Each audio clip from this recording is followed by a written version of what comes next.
Namaskar. A warm welcome to World News and Indian Perspective on All India Radio. This is Prashant Kumar Sinha bringing glimpses of major developments of the day from across the globe.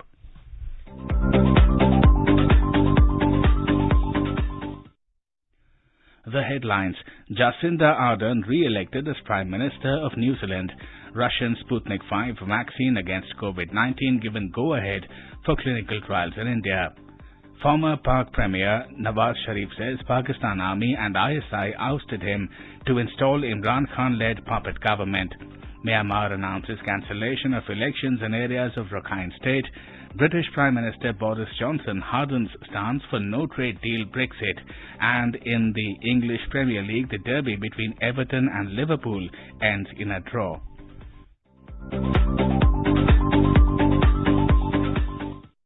New Zealand Prime Minister Jacinda Ardern won a landslide victory in the general election on Saturday.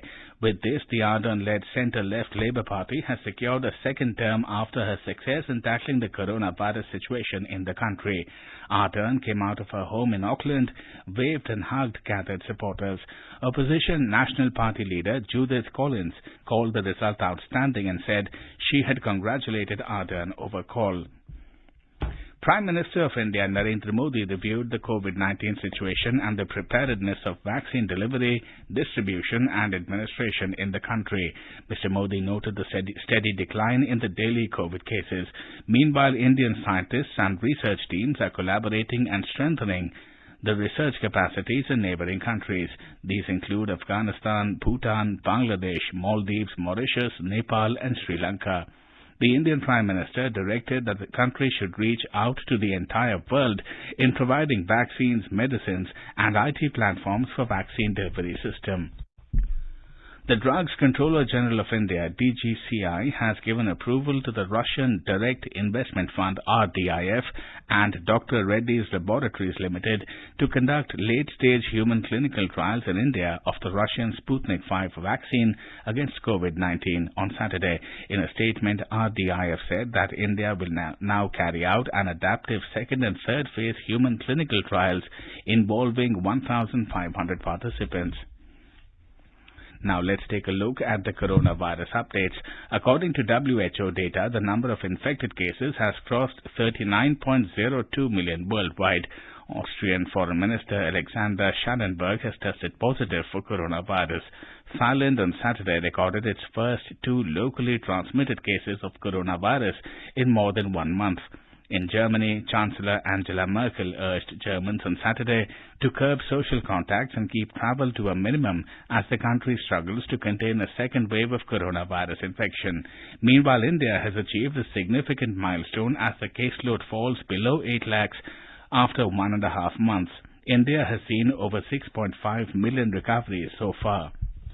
Former Pakistan Prime Minister Nawaz Sharif on Friday accused the country's army pressuring the judiciary, orchestrating his ouster and bringing Imran Khan to power in the 2018 elections. He also accused the chief of Pakistan's Inter-Services Intelligence Spy Agency of being involved in conspiring against his government. Sharif was speaking to a gathering of thousands of protesters via video link from London. The occasion marked the launch of a countrywide protest campaign to oust the incumbent government. Maryam Nawaz, daughter of Sharif and Bilawal Bhutto, the son of assassinated former Prime Minister Benazir Bhutto of the Pakistan People's Party (PPP), too slammed the Imran Khan government. They took the government to task for bad governance and mismanagement of the economy. The move is significant in view of the coming together of mainstream opposition in Pakistan.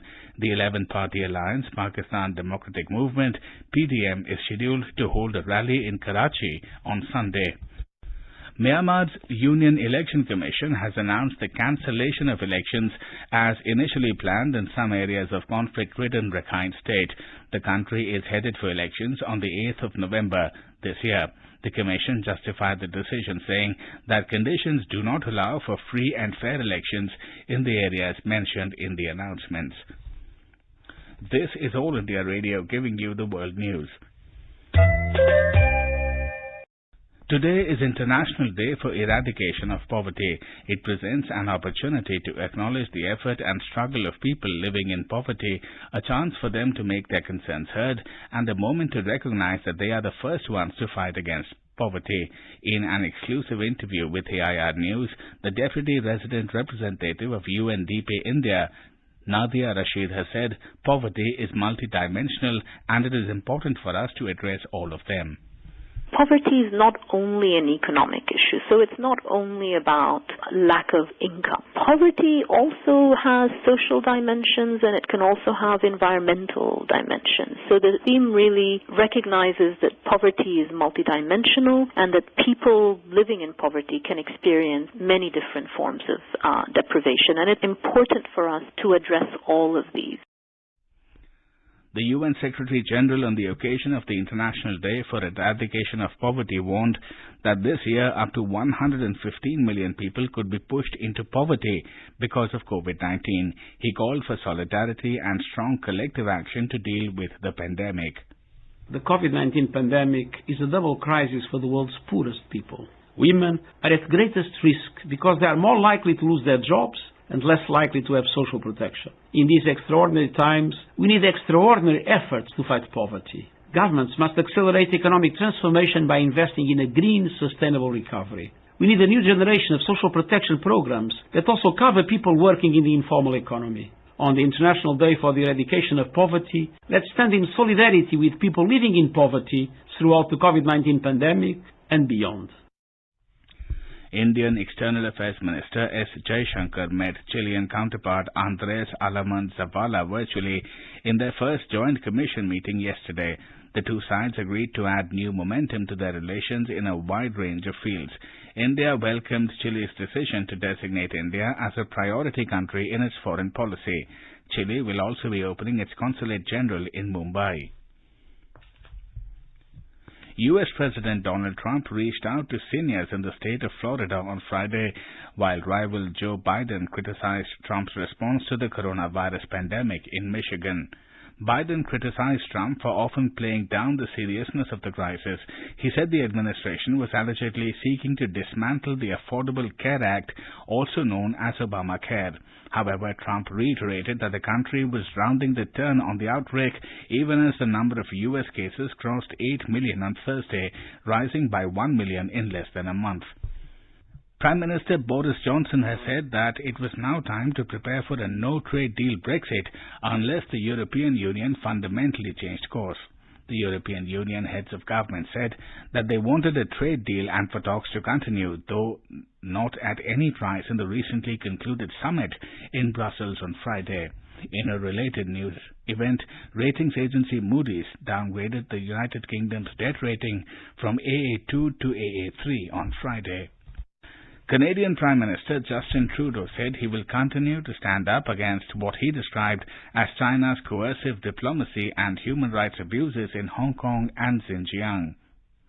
However, Trudeau added that he was not looking to escalate tensions with China. Earlier this week, the Chinese government took issue with Trudeau's earlier comments.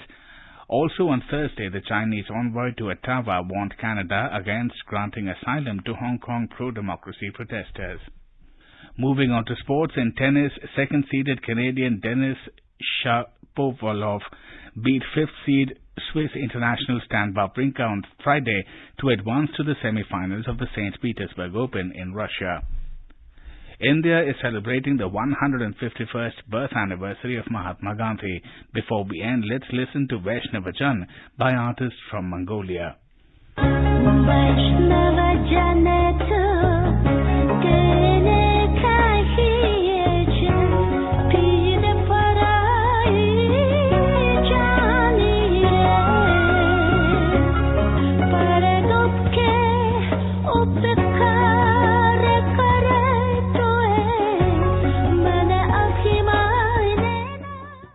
And with that, we end this bulletin.